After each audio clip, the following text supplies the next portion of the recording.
Les contentieux électoraux s'annoncent multiformes à l'appel de la Cour constitutionnelle qui doit assiéger sur la contestation de la réélection de Félix Tshisekedi pour cause d'irrégularité et a entaché le processus. S'ajoutent les réactions à la suite de l'annulation des votes au territoire de Massimaniba, de la province du Kwilu et Yakoma, au nord Ubangi, ainsi que la totalité des suffrages obtenus par les candidats aux élections législatives et communales pour fraude, corruption, vandalisme de matériel électoral, bourrage d'urnes, incitation à la violence ainsi que la détention illégale du dispositif électronique de vote. La liste n'est pas exhaustive.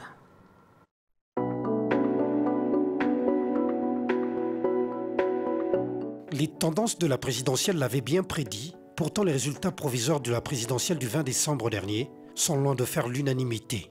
Il a fallu recourir à la Cour constitutionnelle pour des contentieux. Outre ceux qui se sont ralliés au candidat numéro 20, les autres candidats présidents concernés ont tour à tour refusé de suivre une procédure, soutient-il, déjà biaisée en avance. Tout le monde sait que M. Tshisekedi Tshilombo ne peut en aucun cas gagner une élection organisée en RDC régulièrement. C'est pourquoi je rejette en bloc les simulacres d'élection et les résultats farfelus de la CENI. Une exception, Théodore Ngoï, ce candidat président qui a obtenu 0,2% à la publication des résultats partiels, s'est détaché pour déposer une requête en annulation des résultats de la présidentielle. Voilà qui donne la possibilité à la Cour constitutionnelle de statuer à ce sujet. La justice a ses principes, il faut brandir des preuves. Si la requête du professeur de droit, candidat malheureux à la dernière présidentielle, est non seulement reçue, mais aussi traitée, cela reviendra à dire qu'il y a eu de preuves. Pourtant, les mêmes bulletins de vote alignent 4 niveaux. Devrait-on espérer que ceux-ci s'étendent sur les autres contentieux en leur temps? C'est là que se poserait un sérieux problème de preuves judiciaires. Très peu de candidats disposent des procès-verbaux sanctionnant la fin du vote. Encore faut-il que les procès-verbaux soient conformes à ceux de la Commission électorale nationale indépendante, mise à la disposition de la Cour constitutionnelle. Pour le moment, il est question de statuer sur la requête en annulation des résultats de la présidentielle. L'on interrogerait bien sûr que dira la Conférence épiscopale nationale du Congo, elle qui avait félicité la CENI pour son travail abattu. La Cour constitutionnelle n'en l'a rue. Une alternative non prévue par la loi et le gouvernement en place ne compte pas laisser faire les opposants. Et donc aujourd'hui, les opposants se rassemblent. Mais c'est très bien qu'ils se rassemblent. Alors j'espère qu'ils rassemblent aussi chacun les PV. Parce que la contestation électorale devant la Cour constitutionnelle doit se faire sur base des éléments. Et les éléments qui peuvent, eux, présenter pour contredire les résultats publiés par la CENI sont les PV. Et donc s'ils choisissent la voie de la contestation, qu'ils utilisent les voies légales, parce que le champion de la rue, une nouvelle fois, je leur ai dit, c'est les présidents de la République, parce que ce sont les Congolais qui ont investi toutes les rues pour aller le voter le 20 décembre dernier. Moïse Katumbi, le redoutable challenger de Félix Tshisekedi dénonçant le braquage, lance ensemble avec le peuple la résistance et la reconquête du droit du plus légitime, celui de faire échec à la fraude et prendre en main le destin de la nation avec des dirigeants de choix. Depuis le braquage électoral du 20 décembre dont nous sommes tous victimes, nous vivons une énième usurpation de notre souveraineté. De partout, j'entends monter des cris d'indignation, des cris de contestation, des cris de colère, des cris d'exaspération. Au mépris de l'expression populaire, un régime issu de la fraude, de la tricherie et du fait accompli veut s'imposer à nous. D'ores et déjà circule la liste des invalidés. La Commission électorale nationale indépendante annule le vote des 80 candidats aux législatives et municipaux du 20 décembre dernier. Il s'agit des ministres en fonction, des administrateurs, des sénateurs, des députés nationaux. Ministre provincial, ministre honoré et ancien député, des invalidations qui coïncident avec un camp et les réactions à chaud semblent violentes. Un message WhatsApp attribué au candidat Charles Mbutamuntu dénonce un règlement des comptes. Ça, ce sont des comptes à rendre. Rendre compte avec beaucoup d'injustice. Peter Kass a dit, il a été à Lemba ici, moi je suis à Lemba. Peter Kazada Yaki Asadi Bamagui. Nani Kabouya, mêmement. Les machines qu'on est en train de citer avec un Charles Azouaki, Charles Asakiboy. Mais Nani ramené ma machine, c'était Peter Kazada Nani Kabouya. Avec quelle qualité? Kabouya avec une qualité nini. Ce sont des comptes à rendre qu'on est donné à l'ACP. Et si vous restez silencieux, vous allez vous ou soit bien valider, vous allez vendre pour Comment des individus reconnaissent avoir disposé de machines à voter, une exclusivité de la Commission électorale nationale indépendante, ce début annonce l'ampleur de ce que seront les contentieux électoraux au regard de fraudes massives à ciel ouvert organisées par des candidats. En réaction, pourquoi la Commission électorale nationale indépendante publierait les invalidés plutôt que les résultats des élus? N'est-ce pas à la Cour constitutionnelle de statuer sur les irrégularités sur la seule base des preuves brandies par la centrale électorale et celui des accusés? Et se multiplient des appels à la retenue après les élections en République démocratique du Congo. Une quinzaine d'ambassades à Kinshasa l'ont fait. Les observateurs, eux, s'appuient sur leurs rapports jusqu'ici pour tenter de lucider le contenu. Idéologiquement, les différents camps tentent de les interpréter en leur manière. Le pays est sous agression. La crise électorale, dont le décor était planté depuis la composition du bureau Kadima, ne devrait pas forcer d'ouvrir une porte déjà ouverte. La solution à l'interne serait hors constitution. Plusieurs fois des compromis, cette fois à la congolaise, ont permis le vivre ensemble, dans le calme, conformément à l'accord. Peut-être que le dialogue réclamé dès l'entame du processus, et répété par plus d'un, trouvera tout son sens. Félix Tshisekedi, le vainqueur des élections, pourrait, si la formule fonctionnait, se mettre autour d'une même table que ses challengeurs malheureux, simultanément contestataires des résultats du 31 décembre dernier, ensemble avec les autres partis. Rappelons qu'il y a une voix qui jure que sur l'activation de l'article 64 de la Constitution, les différentes parties en présence trouveraient peut-être une formule magique, politiquement et socialement correcte.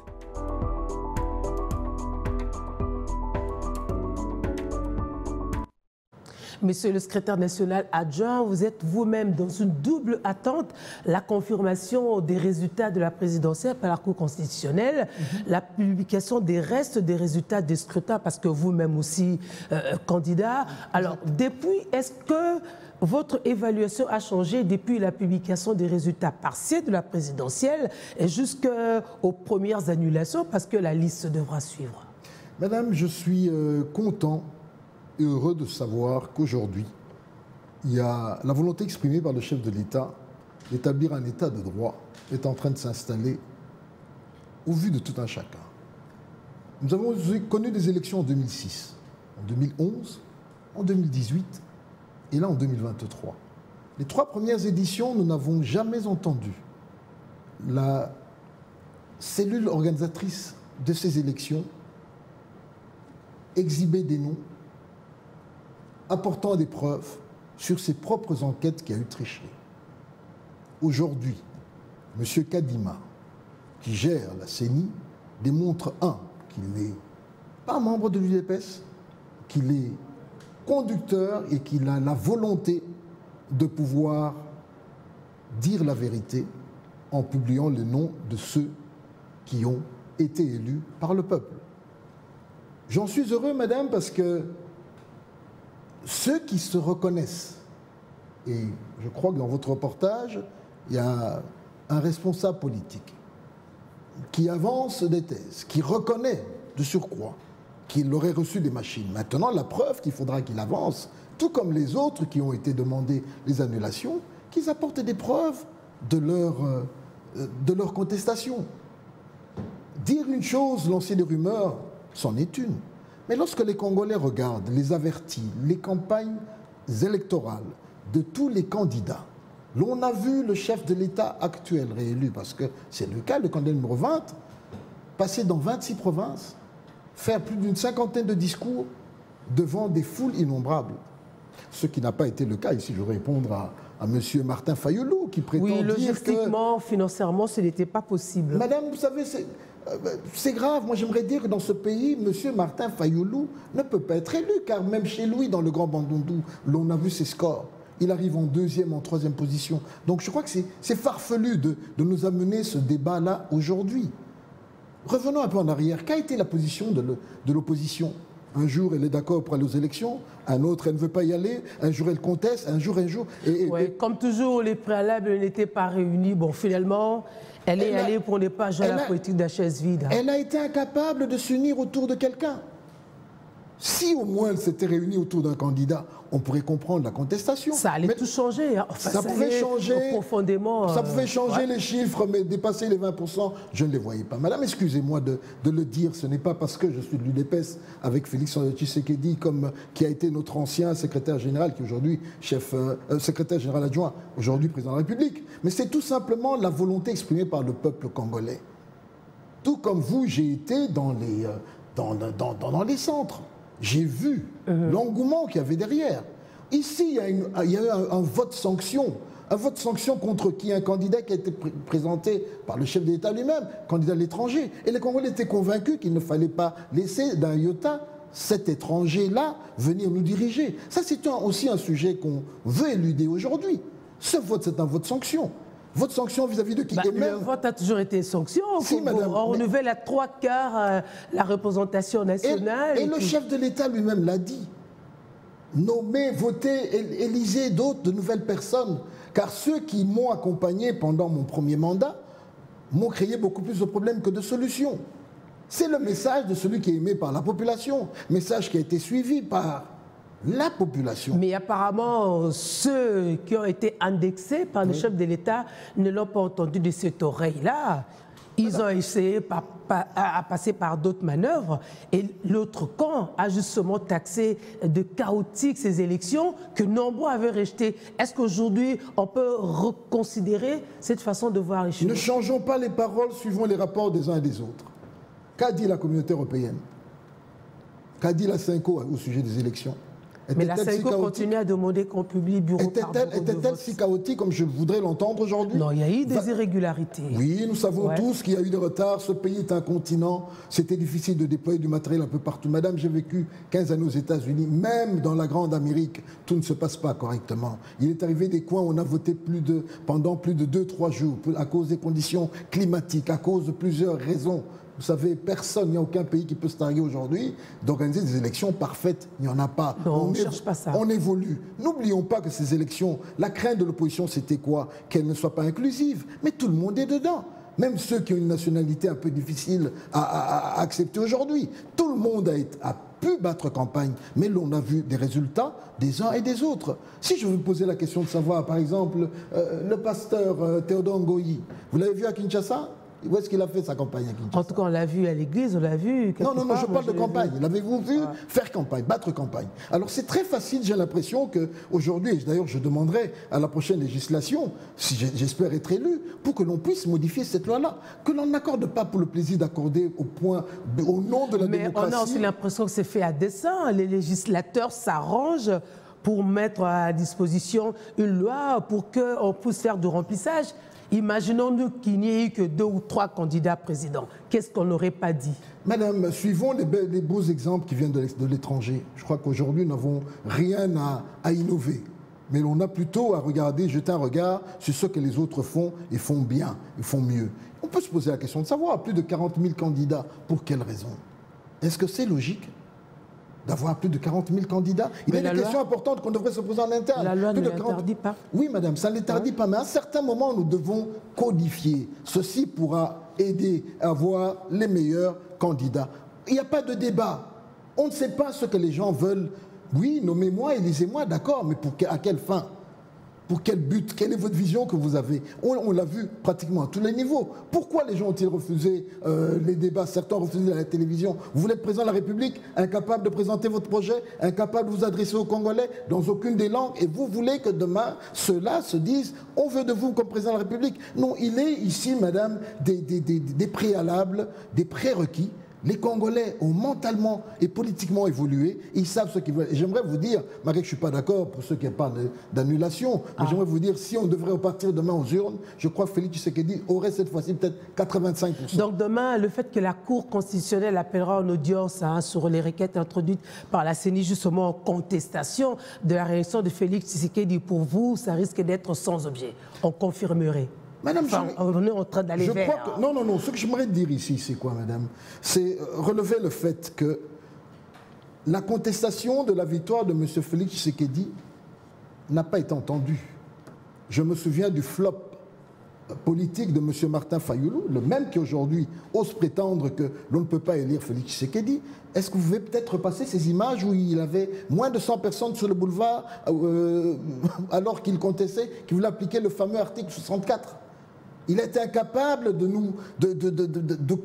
convaincre 1000 Quinois, si pas 10 000.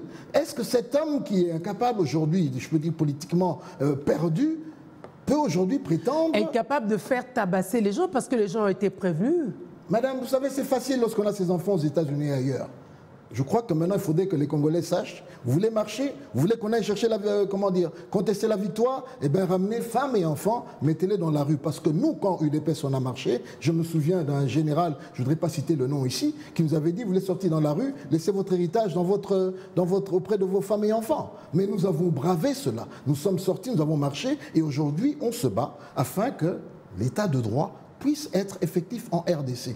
Et pour preuve, ces élections inclusives, quand bien même on avait mal démarré le premier jour ou les premières heures, je vois aujourd'hui l'impartialité qu'a monsieur Denis Kadima, et je l'encourage. S'il y a encore des méfaits, des malfrats, des mafieux, monsieur Kadima, je vous encourage, ne regardez pas les positions, lâchez ce que vous devez lâcher, afin que le monde sache qu'en RDC, le renouveau est là, il y a une volonté de pouvoir amener les choses correctement, et que seuls ceux qui ont été élus par la population, soit ceux-là qui soient reconnus. Y a-t-il eu fraude électorale, oui ou non? S'il y en a eu, peut-elle être partielle? Madame, Donald Trump aux États-Unis, premier pays où l'on parle de démocratie et de liberté, jusqu'à ce jour, est contesté pour sa victoire qu'il a obtenue en 2018. J'espère que vous le savez. Et l'on a accusé Donald Trump d'avoir eu à utiliser un pays étranger, bref, et de pouvoir bouger le système électoral. Je parle de la grande Amérique. Plus de 200 ans d'indépendance. La technologie peut faire ça. Madame, c'est pour vous dire que les élections parfaites n'existent pas et n'existeront pas tant que nous serons des hommes dans cette chair humaine. Avons-nous oublié un homme de Dieu qui a déclaré que Dieu lui avait dit qu'il serait le prochain président de la République?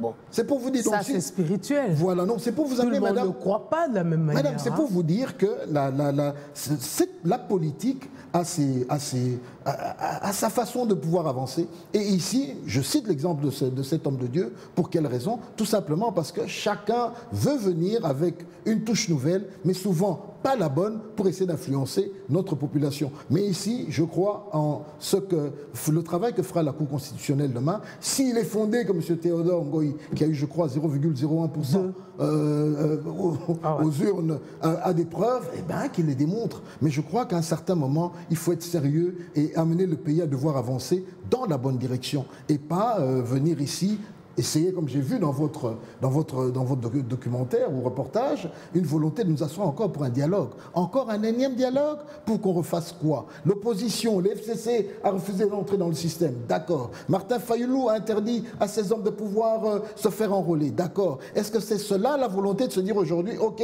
c'est peut-être ma façon à moi de pouvoir récupérer, ou aux autres de se dire, on va rentrer dans un système qui est un peu plus inclusif? Non, nous en 2006, l'UDPS, nous avons assuré, lorsque nous avons dit non, nous n'allons pas y participer, eh bien, nous ne sommes pas rentrés. Et pourtant, les armes avaient tonné dans la ville de Kinshasa, loin de notre volonté. Donc, je crois, madame, ici, il faudrait que nous soyons justes et que ceux qui apportent des accusations puissent apporter les preuves de leurs accusations. Mais pour l'heure, et j'aimerais aussi vous dire, madame, c'est sûr que comme on a découvert des cas de tricherie, le chiffre de 73% du chef de l'État va sûrement connaître une baisse. Mais cette baisse-là sera-t-elle drastique de manière à ne pas reconnaître sa position ou son leadership de vainqueur? Je ne crois pas, au vu des petites informations que nous avons recueillies. Donc vous êtes en train d'affirmer quelque part que si fraude il y a eu, donc ces fraudeurs-là ont aussi...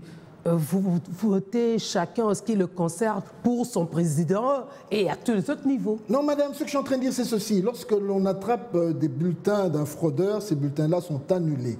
Et sur ces bulletins-là, si on trouve soit le 20 ou un autre numéro, je crois qu'il y en a qui risquent de se retrouver avec 0,0% ici. Ouais. Donc, il n'est pas dit ni établi que tous ces bulletins comportent le numéro 20 comme candidat. Parce que, n'oubliez pas, madame, c'est vrai qu'on nous attaque en disant que c'est l'Union sacrée, mais l'Union sacrée a eu plusieurs leaders. L'Union sacrée a eu, et lorsque vous voyez la manière dont certains nous ont rejoints, ils ont peut-être toujours les mêmes accointances avec leurs anciens patrons. C'est justement là, voilà. C'est justement là que les autres composants de l'Union sacrée vous accusent, vous, de l'UDPS, de vouloir vous accaparer de la prochaine majorité. Madame, vous savez, n'eût été la volonté du chef de l'État d'ouvrir ses bras et d'appeler ses frères, d'appeler nos frères, à pouvoir l'aider à accomplir sa vision, la plupart de ces messieurs ne seraient jamais revenus sur la scène politique ou élus. Excusez-moi de vous donner des exemples. J'ai vu des images de Moueka, où un professeur d'université de renom dans ce pays, à la suite de son invalidation, les gens ont dansé. Je n'ai pas vu dans cette ville de Kinshasa une grande contestation après que notre gouverneur sortant ait été invalidé. Si ce n'est 2 pneus qu'on a jetés sur Ngouma, et il y a eu 2 pneus... En tout cas, ceux de l'ACP sont en colère. Excusez-moi, madame. Oui, vous savez, la colère, nous, on l'a connue en 2006. Elle nous a motivés pour revenir... Ils vous ont cité nommément de l'UDPS. Madame, il faudrait... C'est important. Ici, on a enlevé les gants. Les choses sont sur la table. On se parle correctement. Il n'y a pas un langage de bois. Les choses ont été claires. Lorsque... N'oublions pas aussi que, madame, il y a des membres de l'UDPS qui ont été invalidés. On n'a rien dit dessus. Nous n'avons pas marché dans la rue, ni brûlé des pneus pour dire ils sont contre nous. Nous avons simplement dit, nous prenons acte et nous nous désolidarisons de ces messieurs et de ces dames-là. Donc je crois que c'est le comportement républicain, le comportement démocratique que chacun d'entre nous devrait avoir. Il y a une sanction. Et qu'est-ce qui garantit, par ailleurs, madame, je vais poser la question, à tous ces hommes qui ont été invalidés, qu'ils étaient sûrs de se faire élire. Mais qu'est-ce qui ne nous garantit pas non plus qu'en recourant à la Cour constitutionnelle, ils obtiendraient gain de cause? On est au Congo. Et puis c'est la justice. Madame, on est au Congo. C'est vrai que le chef de l'État, c'est... En tout cas, ça n'étonnera presque personne. Il s'est plaint de cette justice. Mais ici, je crois, et j'espère que la Cour constitutionnelle va lire le droit, et le droit simplement, et que la Cour constitutionnelle ne va pas se laisser piéger par des tentatives qui ne seraient pas en accord avec la loi. Je ne vais pas aller plus loin, je ne vais pas attaquer ces messieurs qui gèrent une si grande cour. Tout ce que je leur demande, c'est qu'ils puissent, en fonction de leur prestation de serment, appliquer ce qu'ils ont dit devant la nation congolaise et devant le monde. Qu'ils le fassent et ils en sortiront grandis. Alors, dernière question, sur les 82 dont les voix sont annulées par la CENI pour fraude, corruption et tout, l'encontre des ministres, des gouverneurs des provinces, des députés, des sénateurs, des administrateurs. Et alors, est-ce que cette problématique ne va pas au-delà du simple vote, entre guillemets? Est-ce que ça ne touche pas aussi la question de la légitimité et des institutions et des animateurs d'un pays? Tout à fait, madame. Je crois que par honnêteté, ceux qui se reconnaissent avoir fauté devraient tout simplement démissionner de leur position. Cela donnera de la grandeur dans ce pays. Cela donnera de la grandeur à leurs fonctions. Ils ont peut-être... Vous savez, rien ne dit que ce sont eux qui ont peut-être posé les actes. Ça peut être un de leurs membres, un des témoins ou autre avec leur nom. Mais je crois qu'à ce stade-ci, 82 personnes, moi j'attends de voir les premières lettres arriver et ou des déclarations où des hommes et des femmes reconnaissent s'être méconduits et de dire je rends le tablier et je vais essayer d'aller trouver réparation au niveau de la Constitution. Mais on ne peut pas se retrouver au four et au moulin ayant salé les institutions de ce pays. Cela doit s'arrêter. L'état de droit s'applique à tout un chacun, président de la République jusqu'aux autres institutions. Et personnellement, je lance cet appel de la population, dont je suis membre aussi, de dire, messieurs, madame, vous avez été ici invalidés et vous savez ce que dit la loi. Et je demande par ailleurs, et le procureur général, je crois qu'il va se saisir de cette liste-là pour convoquer les uns et les autres et les sanctionner conformément à ce que dit la loi en RDC. Passons au deuxième dossier. Je vous en prie.